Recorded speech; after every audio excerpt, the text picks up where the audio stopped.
Yes, I wanted to invite Mark Skarpness to speak. He's the director of Systems Engineering and Intel's Open Source Technology Center, an international team of developers and contributors to the worldwide open source community. His team is responsible for integration, security, and quality assurance for Linux distributions for use in mobile devices and embedded users. He's been working on open source and Linux for 12 years, playing a leading role in the MiGo and Tizen open source projects, with a focus on embedded consumer devices. Importantly, his focus is addressing the entire Internet of Things. And of course, the Internet of Things is all about smart cities, smart roads, and smart homes, powered by sensors and the data they gather and transmitted via the Internet and often the cloud. Mark holds 7 patents in computer communications, and he received an Intel Achievement Award for his work in open source technology. He's been active in the Open Interconnect Consortium to create interoperable frameworks for end-to-end workloads. He earned a Bachelor of Science degree in computer engineering from the Rose-Hulman Institute of Technology in Terre Haute, Indiana, and a Master of Science in Electrical Engineering from the University of Illinois. Now please join me in welcoming Mark to the Open Server Summit for his keynote.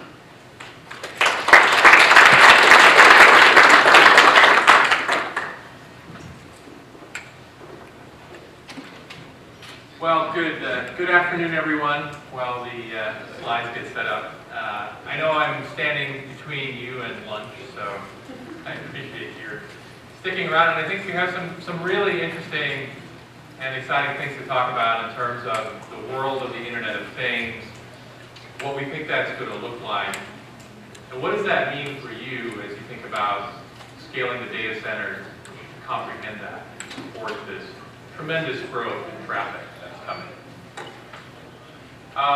So one of the things that I think is, if you think about a world where you can, if you have the disease, you have biomedical sensors that you can put on your wrist or on your body, gather data about how you're doing, and send that information off to your doctor, to clinicians, to people that are doing research, do analysis on that, and figure out how to treat you better, how to create treatments that will provide better care for you, how to create maybe drugs that are targeted specifically for your genetic makeup. Imagine what that world would look like, how much better healthcare could be. And I think the amazing thing is, although that I think is a great vision of what can be, this is already starting to happen. We've been doing work with the Michael J. Fox Foundation on Parkinson's research. And we've actually done an initial phase of this program where we've given Parkinson's patients wearable devices. It's actually, I think, the Pebble, so it's an existing wearable device. And these wearable devices are programmed to gather information about the patient's tremors.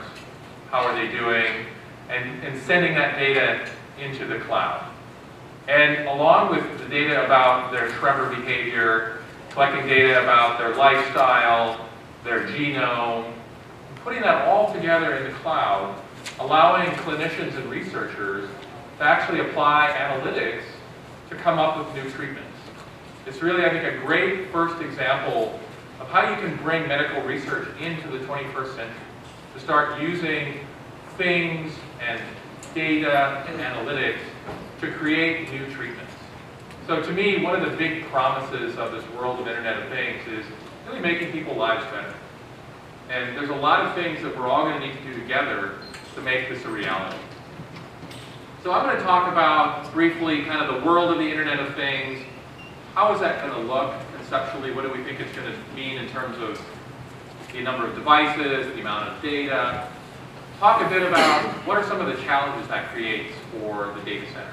If you're thinking about building out a data center, whether it's in corporate IT or a service provider, what are you going to have to think about in order to comprehend this world of the Internet of Things and really enable that to happen? So if you look at the Internet of Things in terms of the size, and there's lots of different predictions about what's going to happen, but here's a couple. There's a view that in 2020, which is only 5 years from now, we'll have 50 billion things. I've actually seen another prediction of 200 billion things. It kind of depends on what you count and how you count them, but however you measure it, an absolute explosion in these things, which, if you think of it at the most basic level, something that has some compute capability and can communicate. So gathering data, maybe doing some analysis and communicating it either locally or more broadly in the cloud. What that means is also an explosion in data. So you have all of these things, and they're communicating amongst themselves, communicating in the cloud. So the chart on the right is showing the expected growth in data volume. So today, you may not be able to read it, but we're at something on the order of 10 zettabytes per year. You can see it's an exponential growth curve. You know, there's predictions of 70 zettabytes of data in 2020. Again, this is really only 5 years from now. And imagine how that plays out as this really takes hold across the world.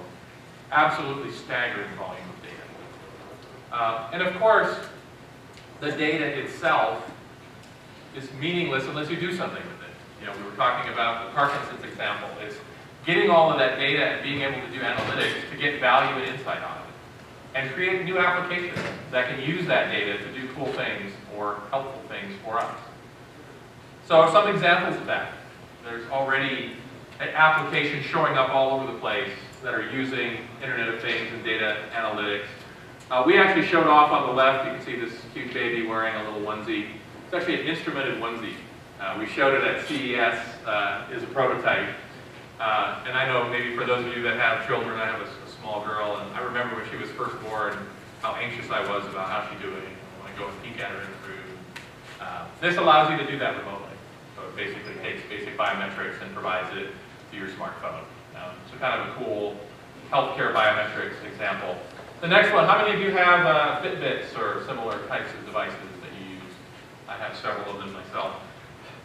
This is another application that's absolutely here now, which is fitness sensors that are gathering data about how you're doing and giving you tailored coaching. There's several different applications that will give you tailored coaching on how to change your workout to achieve your goals and so on. The next one is a little more fanciful. This is imagining, hey, what if I put a sensor in your tooth that could sense what kind of food you're eating and give a report card back to the dentist? I know my now 6-year-old daughter, who just is eating her Halloween candy, wouldn't appreciate this very much because she'd have to be honest about how much candy she's eating. But you can imagine this sort of thing happening. It's absolutely possible to do. I know I've heard another example of a contact lens that can actually measure your blood sugar and communicate that out. So you can have real-time monitoring of all sorts of biometric data. The last example is sort of a social media example. So what if your teenager, instead of having to post their pictures, they could just have a little camera on their body somewhere that's taking snapshots and posting them. And you're doing face recognition of who the friends are. So sort of a continuous streaming of what's going on in your life, which may or may not be a good thing in your view of social media. But just a few examples. I think one of the things to take away from this is we are going to see an absolute explosion in these applications. There's so many things that you can do once you've got the things and the data and the ability to do analytics on it. This is going to grow very, very rapidly. And I think that's going to bring some new requirements for the data center in terms of agility and flexibility in provisioning these applications quickly, scaling them as demand grows, and taking them away as they go away. I think sort of analogous to what you see happening in smartphones and tablets today. We've got millions of applications and their popularity comes and goes all the time. Those are going to become more and more applications that are using the world of the Internet of Things and data to bring you value in one way or another. So when we think about the Internet of Things, we sort of think about 3 broad categories at Intel. Of course, there's the actual things themselves, the intelligent devices, in all varieties and flavors that are out there gathering data, doing some local compute, and sharing that data. There's the system of systems, and this I think is very interesting. Think for example of your car. Your car today is exactly this. It's a system of systems. You have a lot of compute in your car, things that are talking locally amongst themselves, and that's going to grow dramatically. So if you look at what the car is going to look like in 5 years, you may have 50 or 100 different sensors inside your car, multiple compute platforms, aggregating that data together, giving you information about traffic, about weather, about road hazards, but also communicating information back into the cloud. So it's a system of systems with local and remote compute. And again, analytics will absolutely play into that. And then finally, analytics itself. So taking all of this data that you're getting from the things and the systems, doing interesting computations and analysis of that, bringing value out of it, and sending it back out via these applications. So at a very broad level, that's what we think this world is going to look like. Now, zeroing down a bit into the things themselves, there's a lot of challenges in building things. You've got a very wide spectrum of different types of things. Think about the smallest little sensor that's just gathering maybe temperature data and transmitting it over a short-range network, all the way up to a fully capable compute platform with a user interface that's got rich connectivity over Wi-Fi, over broadband. So a really wide range of devices. If you think about that 50 billion spectrum, it's all sorts of different types of devices. Lots of different operating systems, Android, iOS, embedded Linux, real-time OSs, lots of diversity there. Vendors that are looking at how can they differentiate. And I actually think, although that's great, it also creates challenges. I personally, when I think about the things that I have at home, they live on little islands of interoperability. I have an island of these 3 devices that know how to talk to each other, and those 2 devices that know how to talk to each other. But it's very frustrating because I'd like them all to be able to talk to each other, to do the things I want them to do. And that, I think, is really a challenge that we need to address with standards, and I'll talk a bit about that. And then finally, but by no means least, is security and data privacy. This is going to be essential from end to end, from the things to the data center to the analytics, making sure that all of this sensitive data about your health, your family, your home is secured and has the appropriate data privacy associated with it. So if I have information about my health, I want to make sure I know who's going to have access to it. I want to give access to my doctor. I may not want to give access to my employee.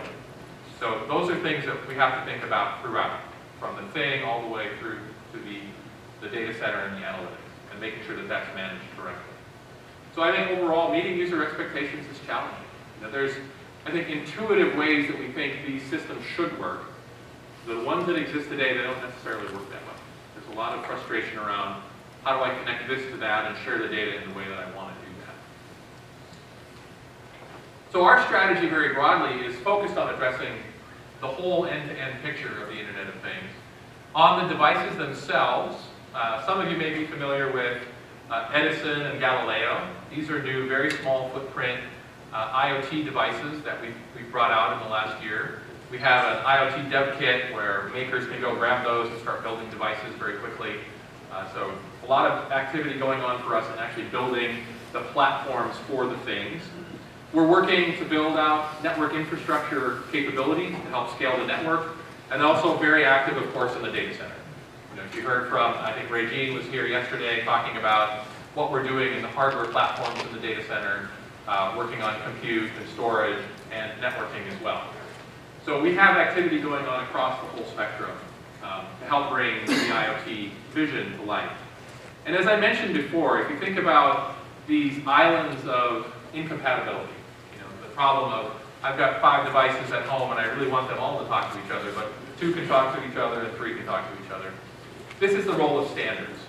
And one thing that we've done recently is help to found the Open Interconnect Consortium, or OIC. So OIC is all about addressing that problem, of solving the islands of compatibility problem. So let me just talk a little bit more about what that is and the problems that it's working on solving. If you think about it at the highest level, the Open Interconnect vision is really to connect these 50 billion devices, to provide a standard, secure way for devices to discover each other, to understand their capabilities, and to share data amongst devices, to share data between device and cloud in a variety of different ways. And really create a single standard solution that vendors can integrate into products and create an interoperable world of IoT. So from a strategy point of view, there's really 2 big parts of OIC. There's a standard, so creating an industry standard that will come with a certification program, a logo program, So if you imagine you're out in Best Buy shopping for a new thermostat for your house, a smart thermostat, you can find one that has an OIC logo on it, and you'll know, oh, I know that this now is compatible. It's based on a standard. I can interoperate between my thermostat and temperature sensors and my phone, and everything will be able to talk to each other in a standards fashion. So that's one half of it, it's doing the standard. The other half is doing an open source reference implementation. So in order to speed the adoption of the standards, we're in parallel building an open source reference implementation that will be available under a standard open source license that people can take, integrate, and then rapidly go through the certification process. So it's about creating the standard and the reference implementation together to bring forward this interoperability in the world of IoT. And in terms of the usages, there's actually a few different usages that we need to think about. We tend to think about in IoT sort of the consumer IoT world, because that's something we're all familiar with. But there are other usages as well.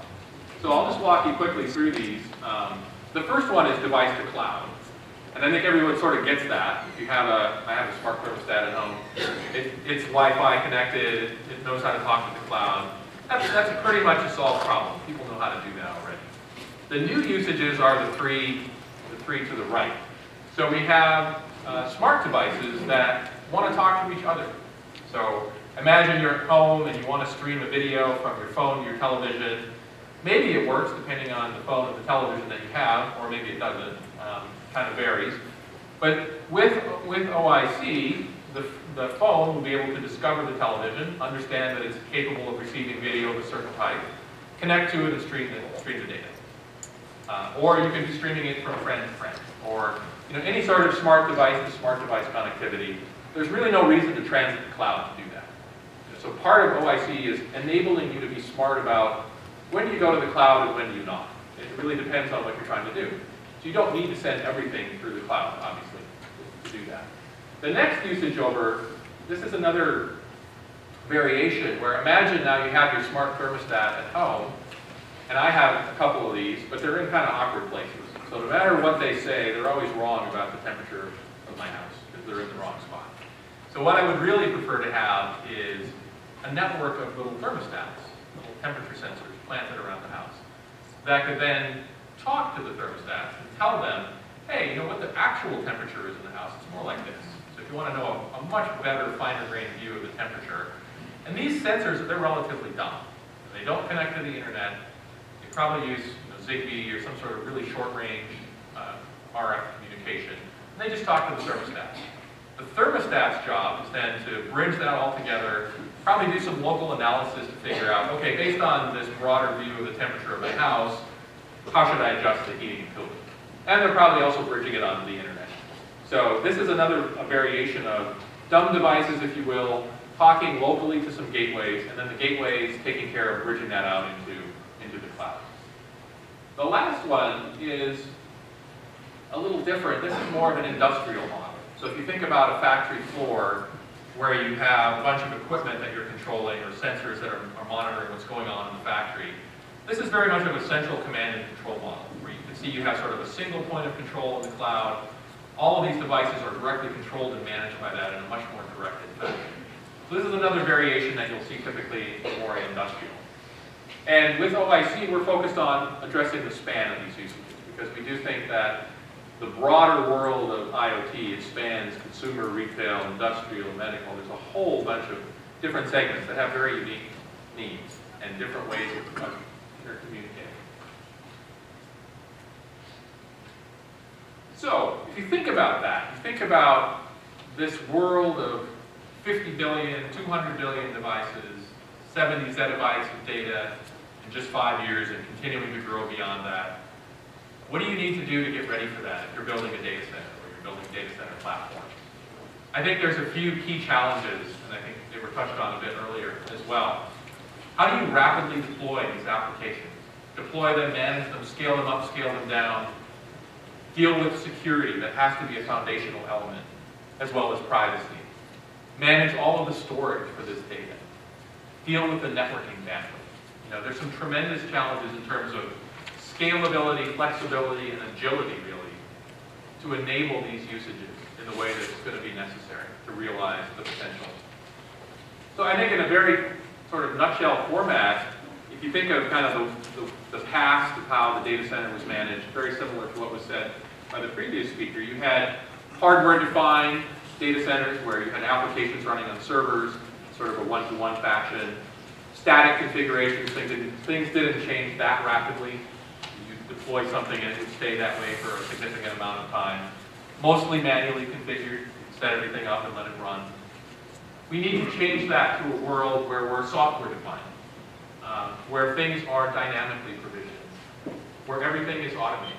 If you're deploying thousands of applications across lots of different types of devices, that can't be done manually. And those applications are going to come and go in terms of their needs for bandwidth and compute and storage. So that, I think, is maybe reinforcing the point of we have to live in a software-defined infrastructure world with flexibility of provisioning applications rapidly and allowing them to scale up and down based on demand. They're going to come and go much, much more frequently than they do today. So sort of three things to do that. I think, again, echoing what was said earlier, re-architecting the data center for software-defined infrastructure, for that flexibility. Using orchestration software to allow you to rapidly provision this software-defined infrastructure. And then finally, the analytics piece that we talked about earlier. Once you have the data from all these things, being able to take advantage of it and gain insight by doing all sorts of analytics. So I'll just quickly flip through each of these and talk a bit. I think we've covered this one pretty well in terms of the software-defined infrastructure. It's all about the ability to deploy applications rapidly, to manage them through their life cycle, to react to the demand of the users of those applications, to be able to provision them quickly and manage that provision in a very flexible way, and to abstract the hardware resources, the compute, the network, the storage, to turn those into shared resources that are in a resource pool, allocated out dynamically by the orchestration software, so that you can spin up a new application, give it all the resources that it needs, scale it up and down through its lifetime, and throw it away when you don't need it anymore. Along with that, it's this services capability. Example of OpenStack, and of course VMware and Microsoft have similar capabilities, allowing you to do the services definition very quickly, to provision the infrastructure, to set up the compute, storage, and networking that you need, and then manage the application throughout its entire life cycle. To understand how is it doing, do you need to add more resources, and to do that automatically as much as possible. And then finally, and this I think is really the so what of all of this, it's the analytics. Think back to getting insight into disease, or understanding, if you think about a smart city, and you've got traffic and air pollution sensors, weaving that together and doing intelligent things with it, helping to reroute traffic and change people's behavior patterns to make their lives better. I think there's lots and lots of exciting examples of what you can do with analytics. Things like factory optimization. If you think about sensors in a factory looking at throughput. Imagine that it's Black Friday and you're a retailer and you want to understand product sell-through. You can embed an RFID sensor in the products on the shelf so you actually know in real time what's selling, what's not selling, and doing analytics on that to get insight into consumer behavior. So really a lot of exciting applications that will allow us to take advantage of all of this data. And of course, one of the foundational building blocks for that is things like Hadoop, a platform for doing big data analytics in a scalable fashion. This really in the future is going to be pervasive across all of these different usages in IoT. So to sort of wrap it up, I think if you think about the value that's coming from all of this analytics and what's the heart of that, it really is going to be the data center. You've got all of these things pushing data. The data center is going to be the absolute heart of making the Internet of Things world happen.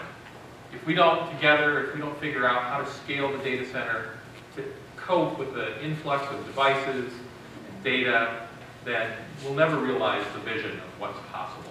So I think it's really amazing to think about, in 5 years, 70 zettabytes of data, in 10 years, hundreds of zettabytes of data coming in, and being able to really tap into that data and do amazing things with it. I think it's got tremendous potential if we can all do what's necessary to enable that to happen through the standards that are necessary for devices to interoperate and the scalable infrastructure in the data center. So I'd really like to close by encouraging you to go out and think about, what do you need to do to get ready? To really make this world possible and to make it happen. So thank you very much.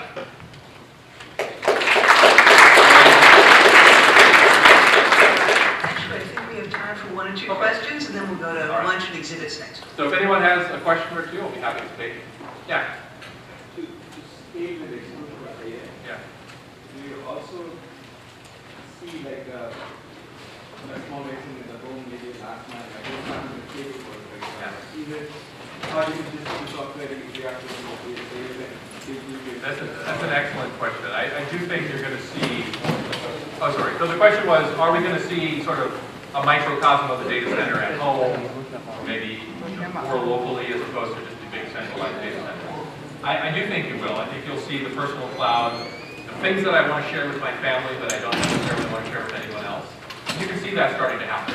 There's service providers deploying those sort of home cloud infrastructure, and they need to work together. I may want to have some local caching or things that I only share inside of my family and then things that are shared more broadly. So absolutely, I think that's true. Yeah. What's your opinion about all-scene eyes? Yeah, the question is what's my opinion about all-scene? I think the contrast I would make with OIC is the focus on creating a standard. So I think probably the biggest difference to highlight is creating an industry standard that then can allow multiple implementations and having a strong certification around that. So I think that's the biggest contrast that I would draw. In addition to a bit of a difference in terms of, I think the OIC usage focus is a bit broader today. But at a macro level, certainly focused on solving similar problems, with just a slightly different approach. All right. Thank you all.